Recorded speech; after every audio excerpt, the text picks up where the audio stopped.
ಎಲ್ಲರಿಗೂ ನಮಸ್ಕಾರ. Welcome back to my channel. ಇವತ್ತು ವೆಜ್ ಎಗ್ ರೆಸಿಪಿ ಹೇಗೆ ಮಾಡೋದು ಅಂತ ನೋಡೋಣ. ಅದಕ್ಕೂ ಮೊದಲು ನಮ್ಮ ಚಾನಲ್ಗೆ ಸಬ್ಸ್ಕ್ರೈಬ್ ಮಾಡಲಿಲ್ಲ ಅಂದರೆ ಸಬ್ಸ್ಕ್ರೈಬ್ ಮಾಡಿ ಮತ್ತು ಬೆಲ್ ಐಕನ್ ಒತ್ತಿ.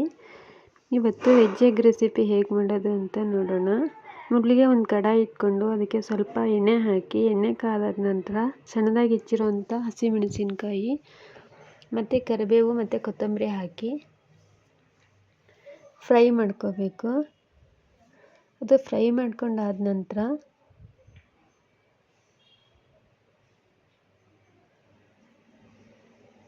ರುಚಿಗೆ ತಕ್ಕಷ್ಟು ಉಪ್ಪು ಮತ್ತು ಒಂದು 1/4 ಚಮಚದಷ್ಟು ಅರಿಶಿಣದ ಪುಡಿ ಹಾಕಿ ಫ್ರೈ ಮಾಡ್ಕೋಬೇಕು. ನಂತರ ಕಡಲೆ ಹಿಟ್ಟು ನೀರು ಹಾಕಿ ಕಲಿಸ್ಕೊಂಡು ಇಟ್ಕೊಂಡಾಗಿದೆ, ಅದು ಹಾಕಿ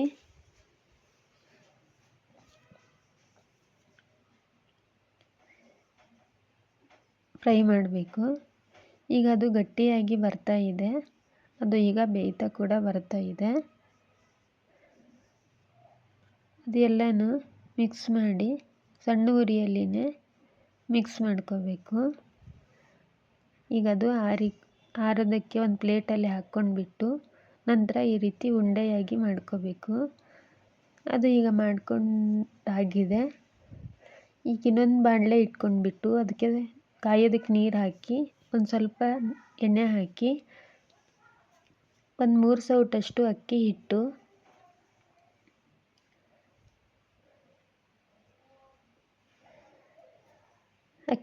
ಹಾಕಿ ಮುದ್ದೆಯಾಗಿ ಮಾಡ್ಕೋಬೇಕು.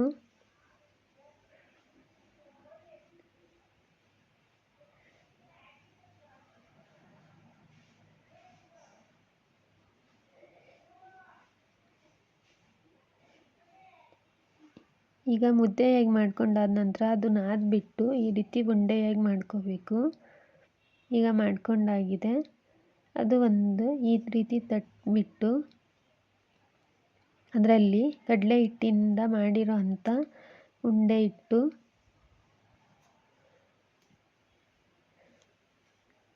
ರೌಂಡ್ ಶೇಪ್ ಆಗಿ ಮಾಡ್ಕೋಬೇಕು.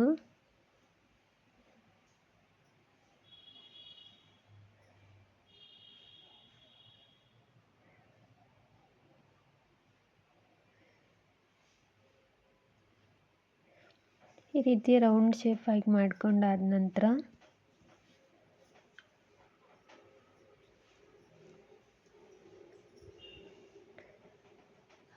ಈಗ ಉಂಡೆ ಥರ ರೌಂಡ್ ಶೇಪ್ ಆಗಿ ಮಾಡ್ಕೊಂಡಾಗಿದೆ.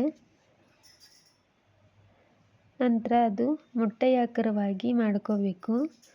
ಈಗ ಇದರಿಂದ ಕರಿ ಮಾಡೋಣ ಅಂದ್ಬಿಟ್ಟು ಈ ರೀತಿ ವೆಜ್ ಎಗ್ ಮಾಡ್ಕೊಳ್ತಾ ಇದ್ದೀನಿ. ಇದು ಎಲ್ಲನೂ ಕೂಡ ಇದೇ ರೀತಿ ಮಾಡ್ಕೋಬೇಕು.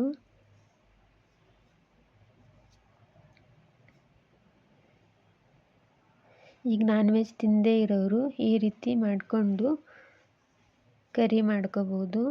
ಅದಕ್ಕೋಸ್ಕರನೇ ನಾವು ಕೂಡ ಇದೇ ರೀತಿ ಮಾಡ್ತಾ ಇದ್ದೇವೆ.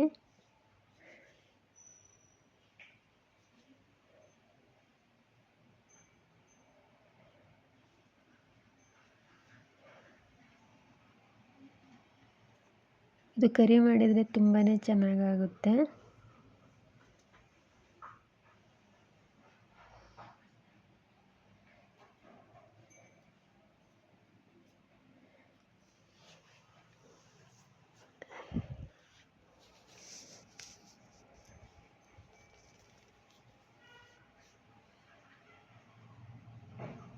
ಈಗೆಲ್ಲನೂ ಕೂಡ ರೆಡಿ ಮಾಡಿಕೊಂಡು ಆಗಿದೆ. ನಂತರ ಒಂದು ಬಾಣಲೆನ ಬಿಸಿ ಮಾಡೋದಕ್ಕೆ ಇಟ್ಕೊಂಡು 1-2 ಚಮಚದಷ್ಟು ಬೆಣ್ಣೆ ಹಾಕಿ, ಬೆಣ್ಣೆ ಕಾದಾದ ನಂತರ ಅರಿಶಿಣದ ಪುಡಿ, ಸ್ವಲ್ಪ ಖಾರದ ಪುಡಿ ಹಾಕಿ ನಂತರ ಮಾಡಿಟ್ಕೊಂಡಿರೋ ಅಂಥ ವೆಜ್ ಎಗ್ಗಳನ್ನೆಲ್ಲ ಹಾಕಿ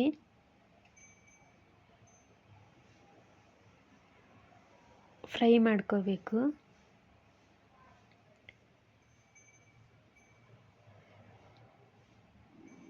ಈಗ ಈ ರೀತಿ ಫ್ರೈ ಮಾಡಿಕೊಂಡ್ರೆ ವೆಜ್ ಎಗ್ ರೆಡಿ ಆಗುತ್ತೆ.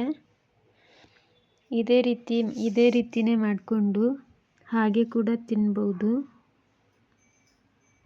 ಚಟ್ನಿ ಆದರೂ ಹಚ್ಕೊಂಡು ತಿನ್ಬೋದು, ಇಲ್ಲಾಂದರೆ ಹೀಗೆ ತಿನ್ಬೋದು, ಇಲ್ಲಾಂದರೆ ಕರಿ ಮಾಡ್ಕೊಂಡು ಕೂಡ ತಿನ್ಬೋದು.